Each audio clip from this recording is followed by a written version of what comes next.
Hello and welcome to the Hotline Miami 2 level editor level that I've created. This is the last and final update for it. I'll be doing a quick little walkthrough describing and explaining some of the decisions I made while creating it.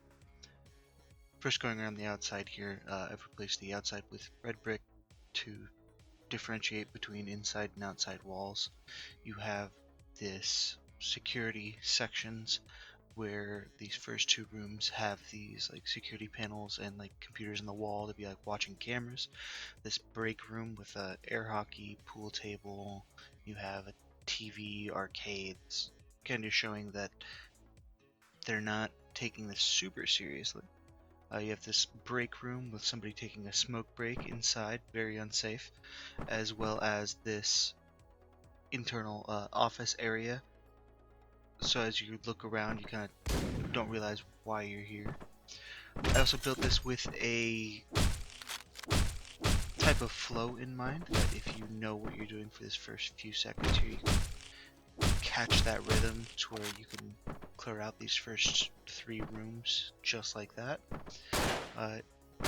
Then by doing this, usually you can bait a few enemies into the opening or take them out at once.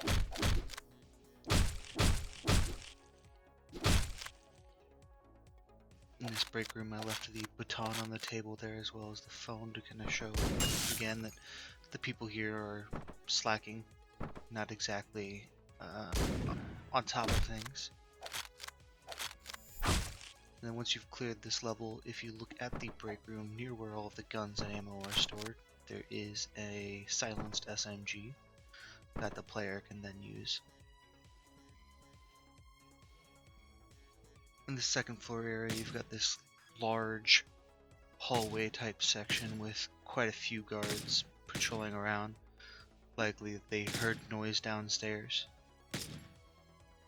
So you've got people also locked up inside of their offices with guns drawn, ready to fight if need be.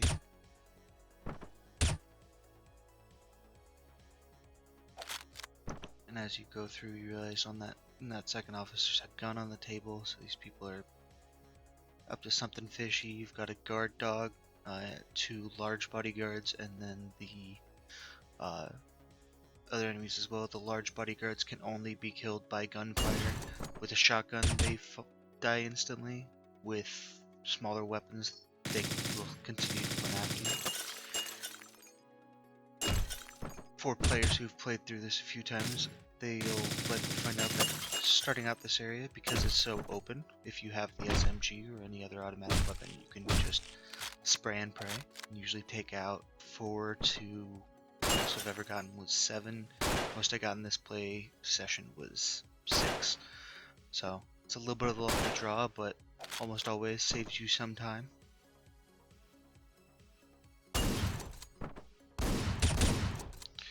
And the difficulty with that enemy there is because you have a melee enemy as well, they can come out and end up taking the shots that you're trying to use on the ranged enemies, giving the ranged enemy time to shoot you.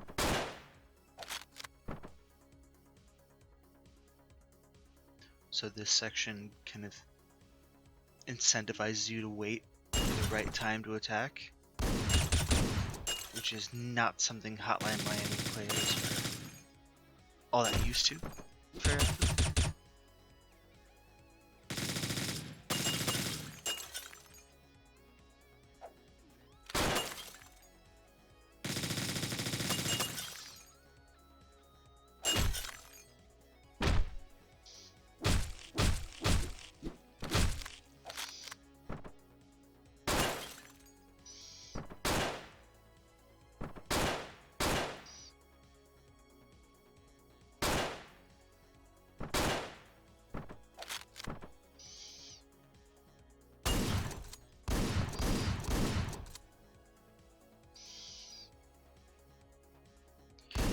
In this last section, when you're lucky, you hit that guy with his initial spray. Otherwise, he can be quite a pain to end up having to deal with.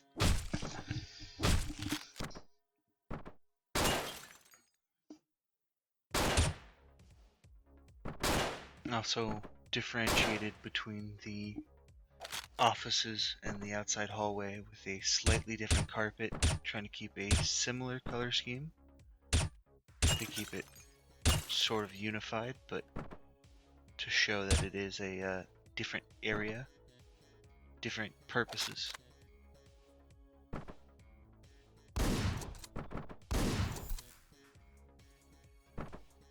And then as you approach this elevator, there's blood splatters on the ground, kind of alluding to the area you'll be getting to, which is now full of bodies.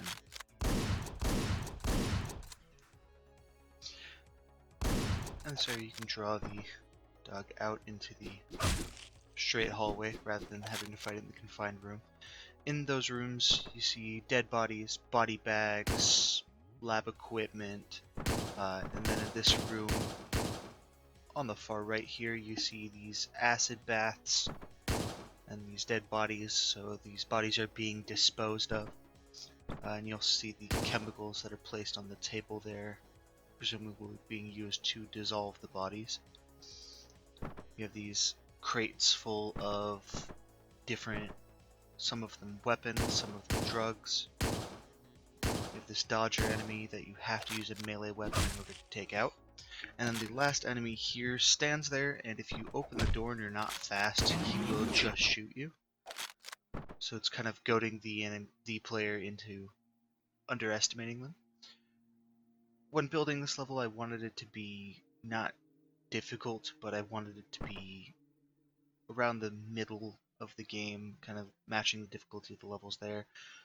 I tried to keep a flow and a pacing to it that rewards players for taking high-risk actions while also making them suitably challenging.